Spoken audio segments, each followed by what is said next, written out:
Hey everybody, Erick Stakelbeck here. Welcome to the Watchman Newscast. We wanted to give you a breaking news update on the Gaza situation. As I sit here right now, it's Thursday afternoon, November 14th, afternoon on the east coast of the United States, and there is a ceasefire in place between Israel and the Iran-backed terror group Palestinian Islamic Jihad. Now, there has been at least one rocket fired despite the ceasefire, and Israelis are absolutely looking to tomorrow, Friday, November 15th, when Friday prayers will let out of the mosques in Gaza. There will undoubtedly be some radical imams stirring things up, and we've seen this many times during Shabbat. That's very intentional, folks. Terror groups in Gaza, like Hamas and yes, like Palestinian Islamic Jihad, will fire rocket barrages on a Friday evening when Israelis are settling down to Shabbat dinner. So God forbid that happens this time. For now, the very tenuous ceasefire is holding. So what I want to focus on today is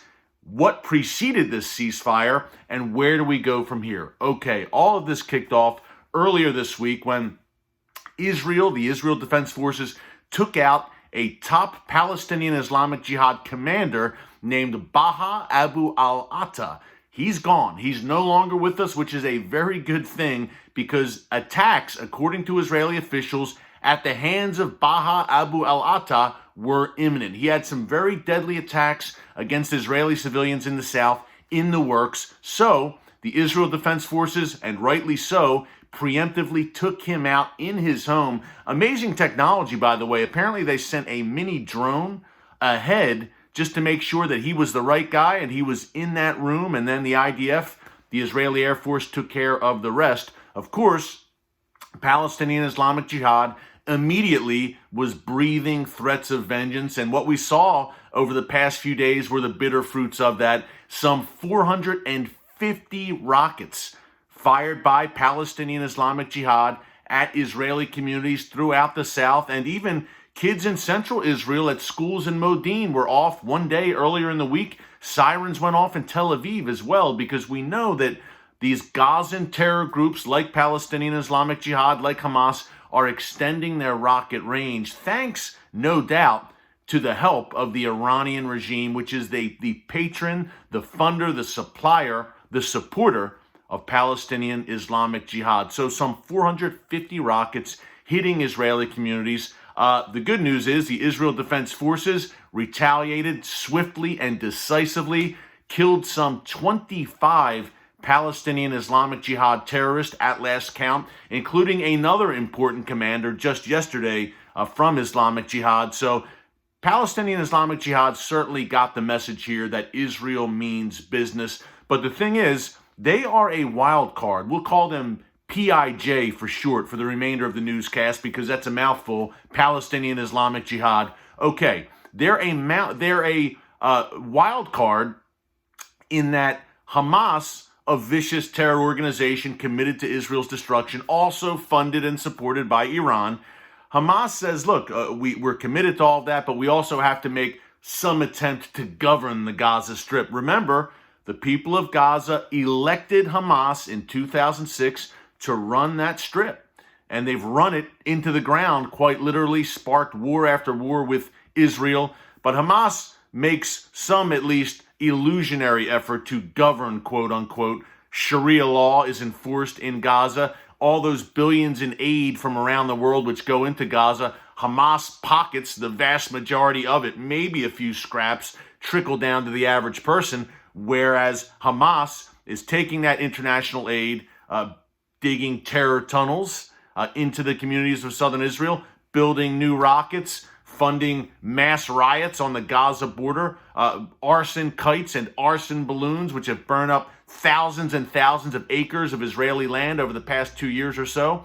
So I say all that to say, although Hamas makes noise about trying to quote-unquote govern Gaza, Palestinian Islamic Jihad is such a wild card because they have no such concerns, folks. Their sole rationale for being is to destroy Israel. They're not worried about governing or handing out payments to anyone. They just exist to destroy Israel. Hamas does as well. But Palestinian Islamic Jihad is strictly a paramilitary terrorist organization with no concerns other than jihad against the Jewish state. And this should be no surprise because, again, the Iranian regime is the benefactor of Palestinian Islamic Jihad and ultimately, in many ways, calling the shots on what goes on there. But for now, as I said at the top, there is a ceasefire with PIJ being such a wild card. We'll see if it holds. We hope that it does. But I think something we need to remember here, folks, as things continuously flare up down south out of Gaza. And look, it's amazing to me that 1 year ago, yesterday, November 13th, 2018, I was on the Gaza border. I was in Sderot. I was forced to take shelter with our Watchman film crew in a bomb shelter in Sderot because rockets were falling from Gaza, this time courtesy of Hamas. So 1 year to the day, literally, we see the script being replayed, just a different actor this time. Hamas, by all accounts, did not participate in the hostilities this time around. This was a PIJ thing. But in previous engagements and flare-ups, Hamas has instigated time and time again. So I'm just shaking my head. 1 year ago, I was standing in Sderot, 1 mile from the Gaza border, taking shelter, taking cover in a bomb shelter among average Israelis who lived in the neighborhood. We were in there, our film crew, and now it's happening again. Folks, it's really frustrating that this continues. It's a tough dilemma for Israel. These Gazan terror groups continue to be a thorn in Israel's side. They're dealing with it as best they can, going to extraordinary lengths to avoid civilian casualties there, despite the continued international outcry and hammering of Israel. Remember, Hamas and PIJ station their rockets intentionally in civilian areas and use women and children as human shields. That's very tough for any military to come against that and avoid all civilian casualties. Israel did target Palestinian Islamic Jihad rocket launch pads, which is a good thing, but many of these launch pads, again, are in residential neighborhoods, so a big kudos to the Israel Defense Forces. Alongside the United States, the most humane fighting force in human history. That's right, with the strictest rules of engagement seen anywhere in the world. That's the IDF, and that's the U.S. military. Unfortunately, our international critics make it a hobby of criticizing Israel every time it defends itself against terrorists. What would you do to all the critics if you had a vicious Iran-backed terrorist organization on your border bombarding your towns and your neighborhoods and your schools with rockets on a regular basis? What would you do? Open question. Well, one of the things to remember as I close here with this quick update on the Gaza situation is that, okay, we have these constant flare-ups down south, but folks, I was in Israel just last week before these latest hostilities broke out, spoke to some Israel Defense Forces officials there. We were briefed by one, and he made the point that, look, although Gaza, tough situation, constant thorn in Israel's side, Israel and the Israel Defense Forces, they're not taking their eye off the northern ball, I guess you could say. We've talked here on the Watchman Newscast about the Great Northern War that is coming. It sounds like something out of Game of Thrones, but it's all too real.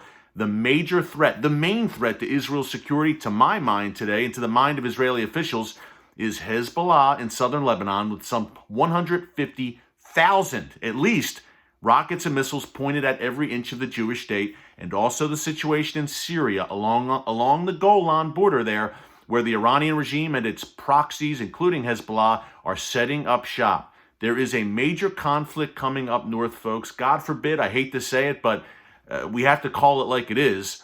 It's not a question of if, but when. The Israel Defense Forces, I believe, know that.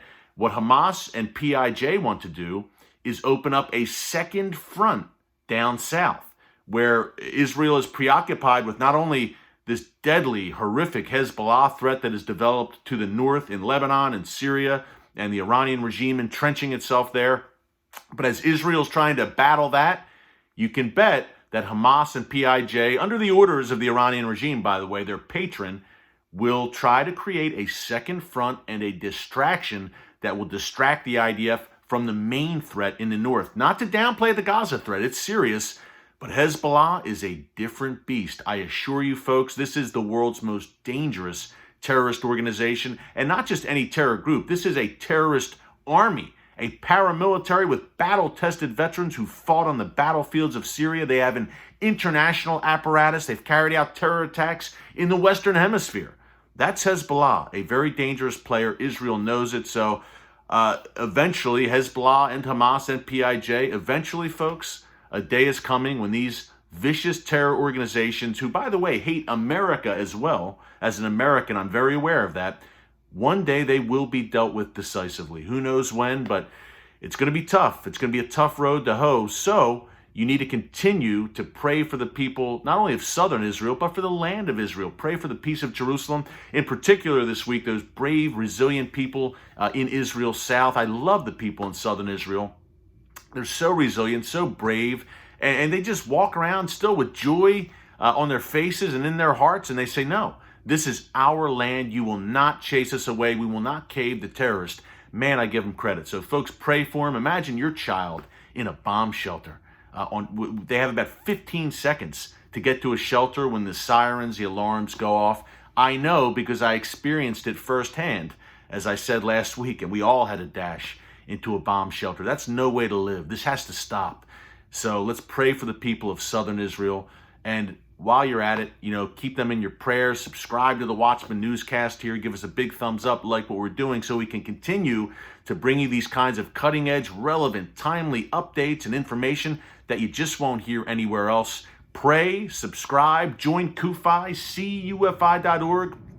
Join our movement and watch the Watchman television show every Friday night on TBN, 10:30 p.m. Eastern. Sunday nights on the Fox Business Network, 12:30 a.m. Eastern. So that's your marching orders. Join CUFI, CUFI.org. Watch the Watchman television show, TBN and Fox Business, and subscribe to our newscast. Most importantly, pray for the peace of Jerusalem. Pray for southern Israel.